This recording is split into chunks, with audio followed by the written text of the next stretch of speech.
Buenos días, María Paula. Después de revisar todos los textos, pues he escogido por un lado el de cambios en el empleo y brechas de género a partir del COVID. Y en segundo lugar, he escogido el de la percepción que tienen los latinoamericanos frente a las medidas de contención que ha tenido el gobierno con el COVID-19.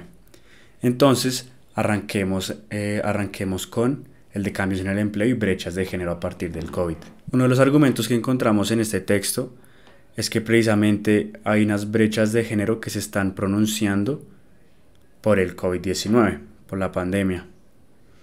Y entonces afirma el texto, afirma el informe que en el segundo trimestre de 2020 las mujeres representaron el 39% de las personas ocupadas en el país, lo cual significa una reducción de 3 puntos porcentuales frente al segundo trimestre de 2019 y pues eso lo vemos en la gráfica número 1. ¿Cuál sería el esquema acá? Vamos a esquematizar más específicamente el hecho de que las mujeres representaran el 39% de las personas ocupadas en el país primero, pues hay que hacer una esquematización del 2020 y del 2019 para poder así hacer una comparación.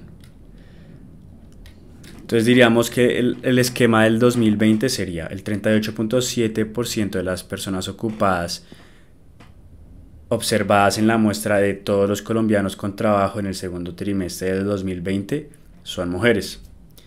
Dicha muestra consta de 17.3 millones de personas y fue elegida usando la gran encuesta integrada de hogares, sin reemplazo de la totalidad de las personas ocupadas. Por lo tanto, 38.7% de todas las personas ocupadas en Colombia son mujeres. Si hacemos este mismo proceso con el 2019, esta misma esquematización, que podemos hacerla porque sabemos que el estudio en el 2019 lo hizo la misma institución, el DANE, con la misma metodología, la gran encuesta integrada de hogares. Entonces podemos concluir que el 41.4% de todas las personas ocupadas en Colombia durante el segundo trimestre en 2019 fueron mujeres. Entonces, si ya tenemos estos dos porcentajes, pues efectivamente podemos afirmar que hubo una reducción de 3 puntos porcentuales frente al segundo trimestre del 2019. Teniendo en cuenta dos puntos acá, me atrevo a decir que este es un argumento altamente probable. En primer lugar, creo que hay que tener en cuenta la institución que hace la indagación, que sería el DANE, y que es precisamente una institución gubernamental. El hecho de que sea gubernamental ayuda a tener mayor accesibilidad a los que son estudiados. Se puede tener mucha más cobertura.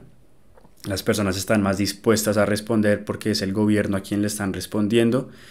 Y a lo largo de la historia del DANE, pues ellos se han consolidado como una institución confiable que arroja datos precisos y seguros. Y entonces podemos asumir que su representatividad es muy alta. Además, y de la mano con eso, si revisamos la metodología que utilizaron para este estudio, que es la gran encuesta integrada de hogares, podemos revisar la cantidad de variables que ellos tuvieron en cuenta y cada una la desmenuzan. Entonces uno se da cuenta que tienen en cuenta variables como muestran los formularios que utilizan, el tipo de muestreo, la cobertura y muchas otras variables que le hacen a uno entender que realmente se está llevando una metodología rigurosa y efectiva. De ahí entonces que yo me atrevo a decir que es un argumento altamente probable. Entonces pasemos al segundo texto. Percepción de los latinoamericanos frente a las medidas de contención del COVID de sus gobiernos. Esta es una columna de opinión en El Tiempo, hecha por Guillermo Reynoso, y él aquí está intentando defender dos posiciones. Eso es lo que dice su título. Su título completo es Latinoamericanos, asustados y duros con sus gobiernos por la COVID-19. Pero entonces nos enfocaremos en el segundo argumento, latinoamericanos duros con sus gobiernos por la COVID-19. Y un dato que arroja que es bastante, pues está relacionado e intenta precisamente justificar esta posición, es que solo un 21% de los internautas latinoamericanos la califican como muy buena o buena la gestión de sus gobiernos. Solo un 21%. Entonces esquematicemos esa idea, ese argumento. 21% de los latinoamericanos observados en la muestra de latinoamericanos de 13 países distintos, mayores de 15 años, con acceso a Internet de 3 generaciones distintas, los baby boomers, la generación X y los millennials, analizada entre el 15 y 30 de junio de este año, consideran que la gestión de sus gobiernos ha sido muy buena o buena. Tal muestra tiene un tamaño de 8.191 latinoamericanos y se eligió usando el método de encuesta digital vía correo electrónico, sin reemplazo de la totalidad de los internautas latinoamericanos. Por lo tanto, el 21% de todos los latinoamericanos consideran que la gestión de sus gobiernos ha sido muy buena o buena. Aquí uno puede de una vez mirar todos los datos que tiene la muestra y darse una idea de la efectividad de este argumento. Y entonces pasemos precisamente a eso. Hay 3 ítems que creo que hay que tener en cuenta aquí en este análisis. Y es, en primer lugar, el hecho de que hayan estudiado a 3 generaciones, a los baby boomers, a la generación X y a los millennials. Siento que esto es un punto que cabe resaltar y subrayar porque al entrevistar a estas 3 generaciones, al encuestar a estas 3 generaciones, se logra tener como un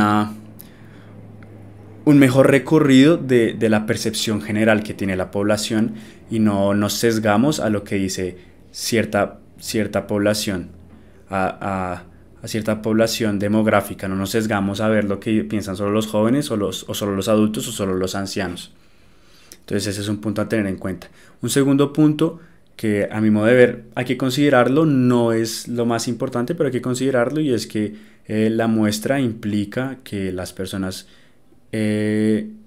encuestadas tienen acceso a Internet y no es una mentira para nadie que en Latinoamérica todavía hay un porcentaje importante de personas que aún no tienen acceso a Internet y por ende quedaron excluidas de este estudio. Y en tercer lugar, la proporcionalidad. Con proporcionalidad me refiero a que cuando uno está intentando generalizar la percepción de toda Latinoamérica, tiene que tener en cuenta la percepción de tantos países, de tantas naciones. Debe tener en cuenta el tamaño total de cada nación para poder manejar esas proporciones en esa percepción final. No se puede enfocar uno o priorizar la percepción de un país pequeño como Panamá sobre la percepción de un país que es mucho más grande como Argentina. Entonces hay que manejar bien esas proporciones a la hora de construir una percepción general. Y este dato no es claro en esta metodología, no se sabe si manejan esa proporcionalidad o no, y eso pues genera dudas y un poco de escepticismo al respecto. Y en ese orden de ideas pues yo diría que este es un argumento medianamente probable.